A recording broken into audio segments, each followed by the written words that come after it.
O Governo Federal, Governo do Estado do Rio de Janeiro, Secretaria de Estado de Cultura e Economia Criativa do Rio de Janeiro, através da Lei Aldir Blanc, apresentam Caravana da Leitura e do Autor Fluminense, Mediadores de Leituras. Vai começar! Minha avó era do povo Kaxinawá, com um repertório de histórias, especialmente mitos, como que nasceram as estrelas, como que nasceu o sol, como que nasceu a lua, como que nasceu o eclipse, como que nasceu o amor, como que nasceram os rios. Então, a minha avó, ela contava para nós um mito do nascimento do amor. A chave do problema é o como apresento uma e outra face do literário. Como o menino andando nas ruas aprendeu a ter familiaridade com cobra e com grafiteiros e se sente alijado de Portinari e Picasso, falta quem lhes apresente, porque o homem sobrevive em convívio e aprende com a alteridade.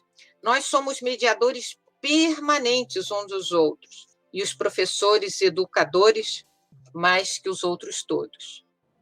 Ao verem o nosso corpo, lembrem-se de tudo que trouxemos, de tudo que aqui está e ainda está em desenvolvimento, porque faz parte do processo civilizatório brasileiro. Talvez assim, com esse olhar que reconheça a nossa contribuição, o Brasil diminua a pegação das nossas humanidades, passe a respeitar os nossos corpos e passe a compreender a importância da cultura africana e da cultura afro-brasileira nos mais diversos campos da civilização que chamamos Brasil. São mais de 300 etnias que estão pelo Brasil todo. A gente tem indígenas que produzem cinema, eles estão nas redes sociais, há associações, há redes. Voltando para a nossa pergunta inicial, como é que esse indígena está aparecendo no meu trabalho, na minha sala de leitura, na minha sala de aula? Como é que eu estou pensando essa questão das culturas indígenas no Brasil hoje e como eu estou disseminando essa questão para as outras pessoas com quem me relaciono no trabalho, sejam outros docentes, sejam os alunos? Na bolsa do viajante, há que levar sempre 3 sonhos tingidos de luar, para que, se perdidos, nos ajudem a encontrar os mais belos caminhos. Um espaço vazio para guardar a voz dos amigos e algumas sementes que, se plantadas, na hora em que de longe, de dentro de um poema, um unicórnio invisível nos espia, darão os frutos mais doces. Um comerciante, ele tem uma joia roubada, e na casa dele ele tem 3 empregados. E como só havia essas 3 pessoas lá, ele sabe que só um deles pode ser o culpado, mas todos negam. Então ele manda chamar um adivinho. Se esse homem chega na casa do comerciante que foi roubado, ele chama os 3 suspeitos, que são os suspeitos, e entrega a cada um deles um graveto do mesmo tamanho e tranca os 3, cada um em um quarto diferente. E ele diz, olha, amanhã eu vou voltar e vou olhar os gravetos de vocês. Aquele graveto que tiver crescido um pouco é o do ladrão. No outro dia ele volta, recolhe os gravetos, olha para os gravetos e diz, eu já sei quem é o ladrão. Quem foi? Inclusive, nós trabalhamos com ilustrações para trazer ludicamente essa informação na voz da criança. Uhum. Ou seja, é uma criança informada informando outras crianças, que é muito diferente da voz do adulto quando didaticamente ensina alguma coisa. Não, a Ritoca, ela conta. E a criança pequena, quando ela sabe de onde vêm os bebês, ela pode não dizer Deus me livre, mas ela vai dizer, isso é porcaria, eu nunca vou fazer isso não é legal, entendeu? Eu vou ter que fazer isso, essas coisas assim. E eu peguei, então, todas essas questões que as crianças costumam mesmo levantar, e criei uma história, chama-se Deus Me Livre, não só pela expressão, como também porque o protagonista é ele, Deus mesmo, que acabou de criar um mundo, está mostrando para os 2 filhos dele, Júnior e Deusinha. Ele vai mostrar, então, olha, aqui eu criei as flores, aqui eu criei as galinhas, aqui eu criei isso, criei aquilo. E ele disse assim, mas espera aí, que vai acontecer na hora que esse povo todo morrer? A literatura, quando ela cruza com a imagem, que é o que a gente vai falar, esse cruzamento, que é como que a imagem potencializa a literatura e nos permite voar.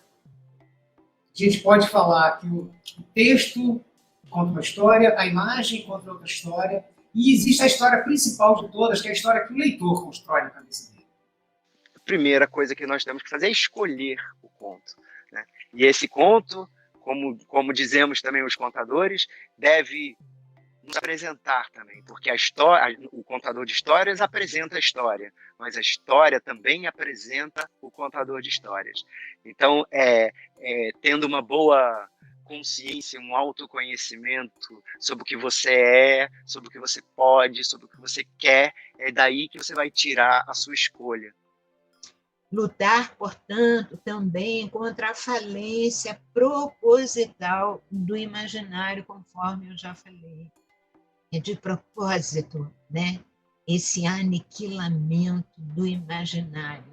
Então, vamos trazer à vida de novo o imaginário com essa biblioteca brincante. Muitas histórias, muitas parlendas, muitas canções, muita música, muita dança, muita beleza, muito prazer, né? E nessa loja, a gente compra isso daqui, são dados para contar histórias. Então, nós pegamos esses dados, jogamos, e quantos jogadores quiser, e a gente conta histórias a partir daí. Agora, existe também aplicativos que são os Story Dices, né?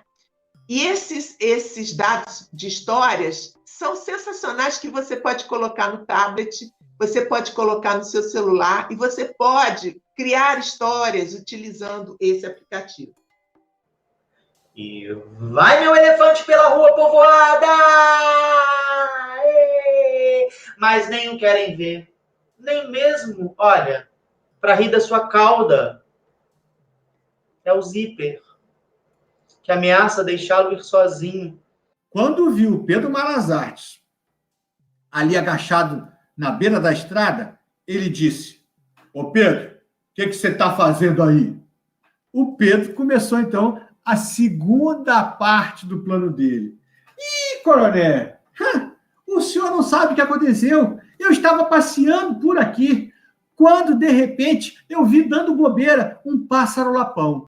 Todas as folhas se soltaram e o macaco ficou ali, ó, em cara de macaco, roupa de macaco, tudo de macaco." A um olhou e falou: Eu sabia que aí tinha dedo de macaco, de macaco, de macaco, de macaco. Agora você vai ver uma coisa, macaco. Onde o macaco ia, o gato ia atrás. Tudo que o macaco fazia, o gato fazia também, que era assim. O macaco comia uma banana e o gato atrás. O macaco pulava pro outro galho e o gato atrás.